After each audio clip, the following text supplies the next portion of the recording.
Do you actually hate yourself? Or have you been or are you being wired to hate yourself? Think about it. When you go on Instagram or TikTok these days, what do you see? Instagram models or whatever other models, bodies that are not natural. And then suddenly, out of nowhere, you hate your body that you were fine with 5 minutes ago. You start thinking, man, I think I should lose some weight. There's nothing wrong with losing weight. There's absolutely nothing wrong with getting what you want. If you want to have a flat belly, get it. If you want to have a fat booty, muscle up, there's nothing wrong with any of that. But do not hate yourself towards change. That's the point. You're making your life miserable. Do not stop yourself from enjoying your life because you don't have what you think you should have. And this video is a continuation of the previous video because there's something very big that I didn't touch too much on, which is social media. If you hate yourself and you dislike yourself and you hate your life and you're depressive and anxious and you feel all sorts of kinds of things, I think you should rethink your relationship towards social media. Maybe it's time to clean up your feed. Maybe it's time to delete some of the people that you follow that trigger these feelings inside of you. What's the point of following someone if the only thing that they make, if the only effect that they have on you is you hating yourself? What's the point of following them?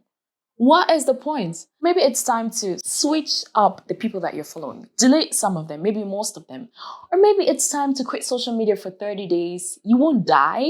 I know these days, a lot of people are addicted to their phones and they literally do not believe they can live 5 minutes without their phones. If they're not doing something that takes the whole of their attention, they cannot stay without their phones.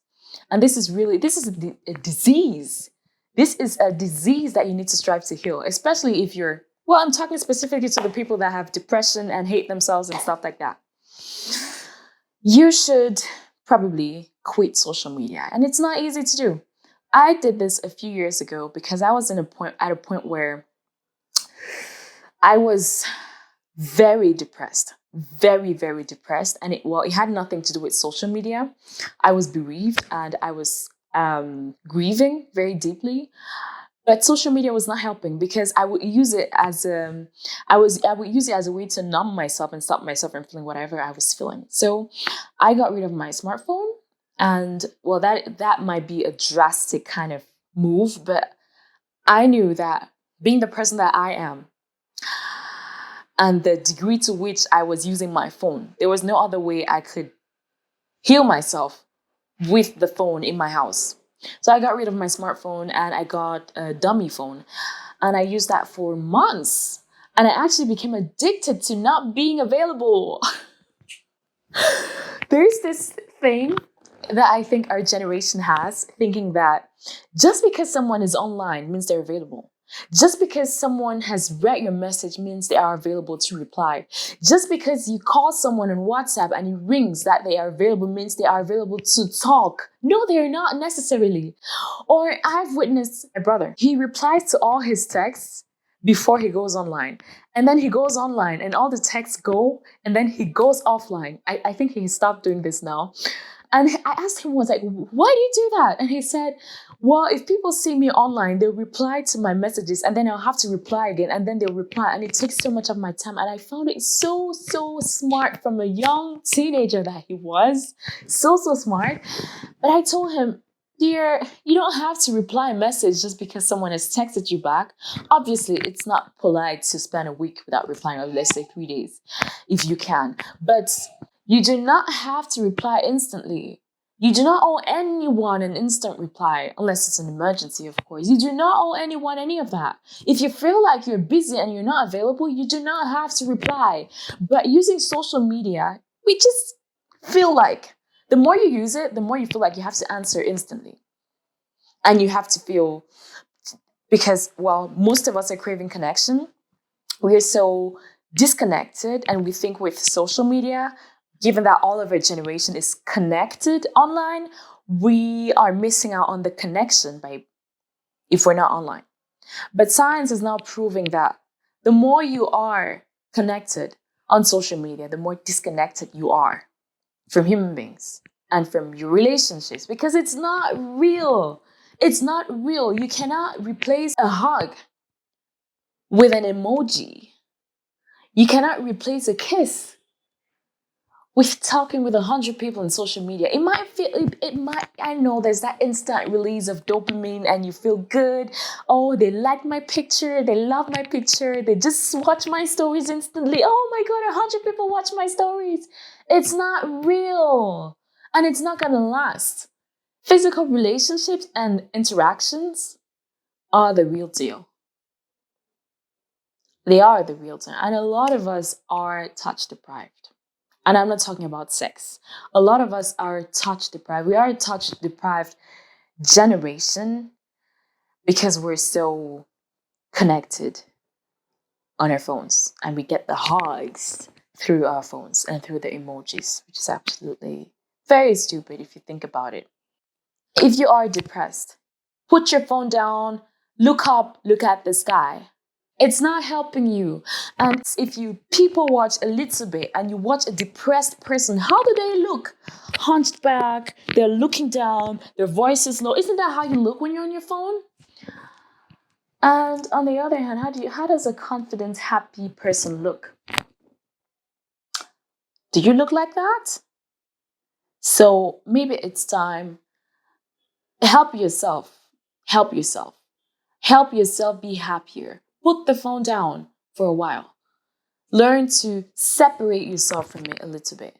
And a lot of us say how much, oh, I would love to learn how to play the piano, for example, but I don't have the time. I am so busy. I have so much work.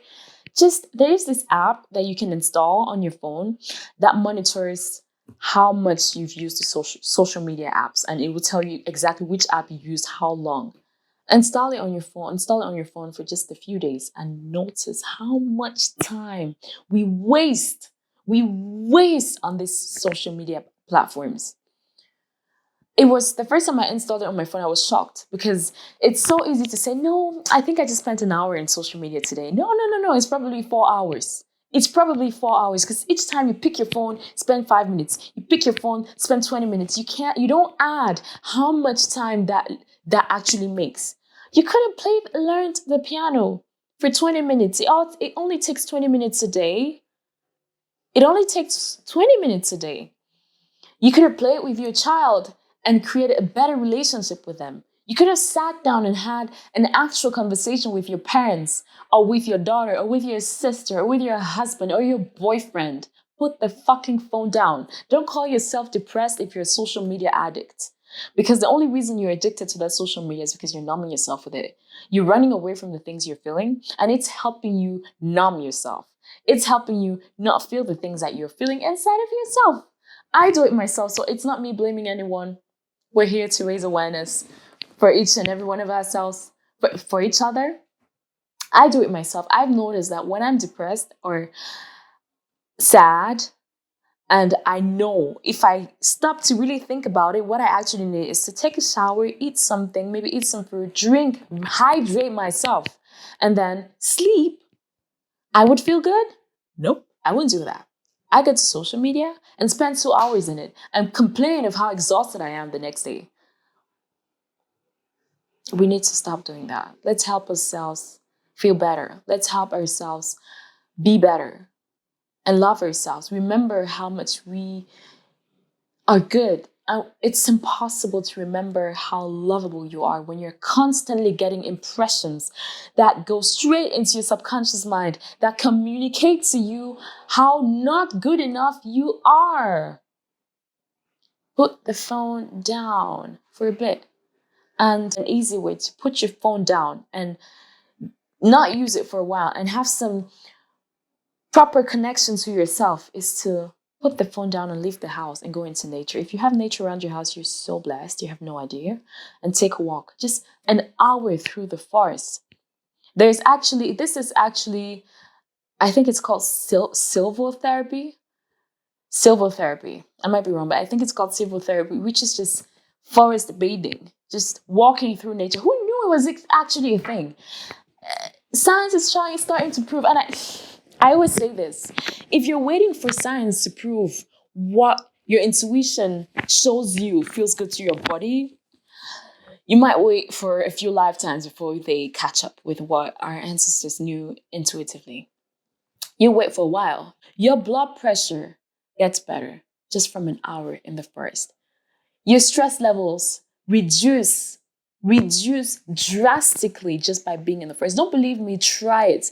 Don't even go and search for the science. Fucking try it and then look for the science to confirm what you've felt. Go to the forest. And if you don't have a forest, you have a lake. Perfect. Sit and watch the water. If it doesn't move, watch it still. Walk around the water. Be in nature. We are wired to be around nature, not phones all the time. I know I've rambled a lot in this video, but I used to be in a really bad place. I used to be mentally, and sometimes I find myself back there, but these days I know better how to act, um and how to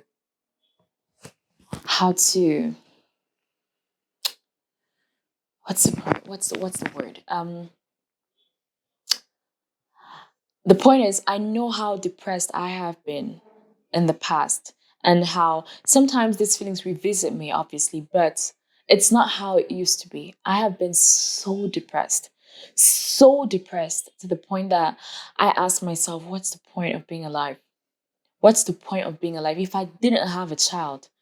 And if I had the courage to kill myself, I would have killed myself 150 times by now. But I don't have that courage that some people have to just pull the trigger and kill themselves. I don't have it, which is a good thing because I would have done it. And to realize that it's just our environments that are not supportive of us as humans. And we need to take the steps to recreate these environments that support us mentally, physically, emotionally. We cannot spend an entire day scrolling on the phone when we haven't had a natural conversation with someone or talked to someone. That doesn't make any sense. That doesn't make any sense. If you're using social media for 4 hours a day, try 3 hours, and then two, and then one, and then yeah, and then one, and then keep it at one, and maybe 1.5 hours if that makes you happy. If you feel that it's something that adds to your life, then do it. But if you feel that it takes away from your life, then it might make sense to maybe get rid of it, you know? Be happier, be more present with the people that are around you, and you cannot be on your phone while you're at dinner or at the restaurants with someone.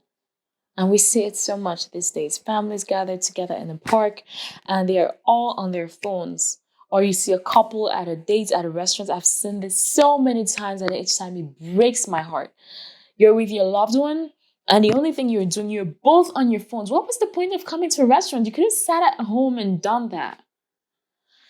Anyways, I'm not going to go on an extra tangent. But that's it for me. I hope you got some value out of this. I will see you in the next video. Until next time, take care. Bye.